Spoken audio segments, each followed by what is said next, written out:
Class 12 में हमको प्यार मोहब्बत हो गई। अब हमने बताया, वो तो बड़ी हाई प्रोफाइल की थी, तो उन्होंने पहली बार डेट पे बुला लिया। यहीं पे एक रेस्टोरेंट टैमरिन ट्री करके। अरे दादा, सब पता है हमको, फिर भी हम किया जा रहा है। दिल है कि मैंने एक एक करके कपड़े दिखाए। 10 कपड़े निकल गए, पसंद कुछ आया नहीं है आप, पर बोले नहीं पा रहे हैं। पता नहीं किसका प्रेशर लेके बैठे हैं। जब मेरे पास मोबाइल फ़ोन खरीदने के, स्मार्ट बोर्ड लगाने के, या एक बार जाके बाहर कुछ अच्छा खाने के पैसे नहीं थे, तो मेरा जीवन में एक दोस्त था। एक नहीं, कई थे, मतलब 3-4 मेरे ऐसे दोस्त थे। क्लास 12 में मैं था तो सबका ये हुआ कि बोर्ड एग्जाम हो गया, सब लोग ट्रिप पे चलते हैं। 10th के बाद भी ऐसा ही होता है ना कि ट्रिप का मतलब भी क्या होता है, फाफा मऊ चले गए, 7-8 किलोमीटर शहर से बाहर चले गए। तो ये हुआ कि सब लोग 100-100 रुपये लेके आएंगे। मैंने एक दिन पहले मना कर दिया। हमने बोल दिया कि तबीयत नहीं ठीक है, नहीं जा पाएंगे। हमारे दोस्त जानते थे तबीयत की बहाना है, इसके पास पैसा नहीं होगा। तो फिर सबने मुझे फ़ोन किया कि 100 रुपये वाला प्लान कैंसिल हो गया है। मैंने कहा फिर कैसे जा रहे हैं? बोले अरे वो चित्रात के पापा ने कार अरेंज कर दी, सब लोग उससे जा रहे हैं, 100 रुपये नहीं लगेंगे, क्योंकि सबको गाड़ी में पेट्रोल लगवाना था ना, बाइक से जाने का प्लान था। तो फिर मुझसे कहा कि चलो तैयार हो जाना। मैं तैयार होकर बाहर निकला, बाहर तो बाइक्स खड़ी थी। कहने का मतलब मेरा 100 रुपये उन लोग ने कहीं से जुगाड़ लिया था, कहीं से अरेंज कर लिया था। क्लास 12 में हमको प्यार मोहब्बत हो गई। अब हमने बताया, वो तो बड़ी हाई प्रोफाइल की थी, तो उन्होंने पहली बार डेट पे बुला लिया। यहीं पे एक रेस्टोरेंट टैमरिन ट्री करके। उन्होंने कहा यहीं टैमरिन ट्री में मिलेंगे। हमारे पास कपड़ा नहीं है, अच्छा क्या करें। हमारे दोस्तों ने कहा घर आ जाना, सुबह सुबह तैयार करेंगे, तुमको सजा के भेजेंगे। मेरे लिए टैग लगी हुई टी-शर्ट फट रही थी उस समय, जिसको उन्होंने खुद नहीं पहना था कभी, और वो टी-शर्ट पहना के मुझे भेजा, एकदम बेहतरीन बना के, कसम से एकदम झोला वावा लग रहे थे, क्योंकि उनकी टी-शर्ट ऐसे ऐसे लटक रही थी, लंबी लंबी। फिर मैंने कहा वो तो पैसे वाले घर की है, डेट के पैसे वो दे देंगी। तो उन्होंने कहा नहीं रखो अपने पास पैसा, निकालना जरूर, वहाँ पे इज्जत बचेगी, इज्जत खराब हो जाएगी। तब तो ना UPI ना कुछ, तो कैश चलता था। तो जोड़ तोड़ के सबने मेरे को कुछ 500-600 रुपये रखा है। उतना अमीर मैं कभी नहीं हुआ था कि जेब में 500-600 रुपये रखे हैं जो मैं खुद खर्चा कर सकता हूँ। वो वहाँ तक भी सपोर्ट कर रहे थे मेरा।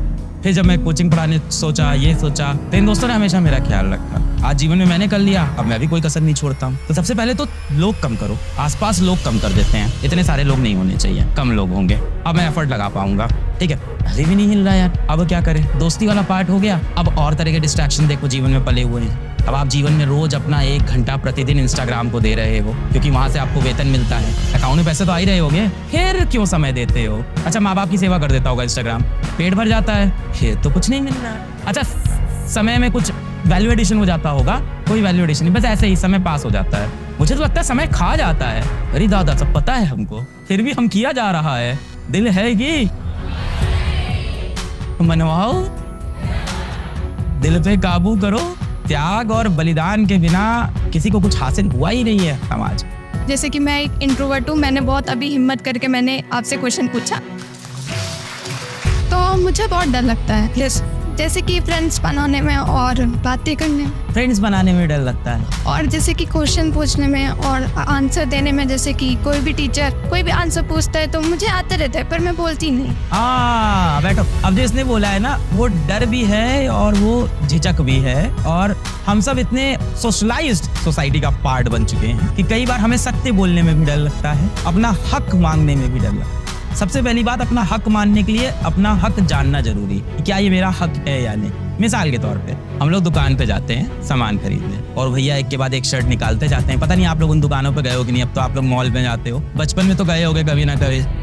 पापा लोग तो वही ले जाते थे ना, रूपा जनरल स्टोर, है ना, जहाँ रूपा जी दादी होती थी जो जा चुकी हैं, और उनके बेटे मोटे से होते थे जो दुकान संभाल रहे होते हैं। पिताजी को देखते ही प्रणाम भाई साहब प्रणाम, क्या अरे बच्चों को कुछ कपड़े लेने हैं, है ना, अरे अभी नया स्टॉक आया, दिखाते हैं। फिर उनका सेल्समैन एक एक करके कपड़े दिखाया जाए, 10 कपड़े निकल गए, पसंद कुछ आया नहीं है आप, पर बोले नहीं पा रहे हैं। पता नहीं किसका प्रेशर लेके बैठे हैं, पैसा भी मुझे देना है, कपड़े मुझे ही पहनने हैं, पर अंदर से हिम्मत नहीं आ रही है बोल दे कि भैया आप मत दिखाओ, और वो दिखाता जा रहा है एक के बाद एक। ये देखिए एकदम नया पीस आया है, अभी ये स्टेट में आया नहीं, मार्केट में नया है, इसको विदेश से इंपोर्ट करके लाए हैं, ये पहन लेंगे भैया जी, एकदम आप इतने स्मार्ट लगेंगे, दीदी आप तो हर कपड़े में खूबसूरत लगते हो। और उनके पास हर चीज के लिए डायलॉग है, दीदी आप तो पतले हो, आप पे आपका हर कपड़ा जाएगा, आप दीदी हेल्दी हो, आप पे सब सूट करेगा, हर सिचुएशन का डायलॉग है, और हम उनको रिप्लाई नहीं दे पा रहे।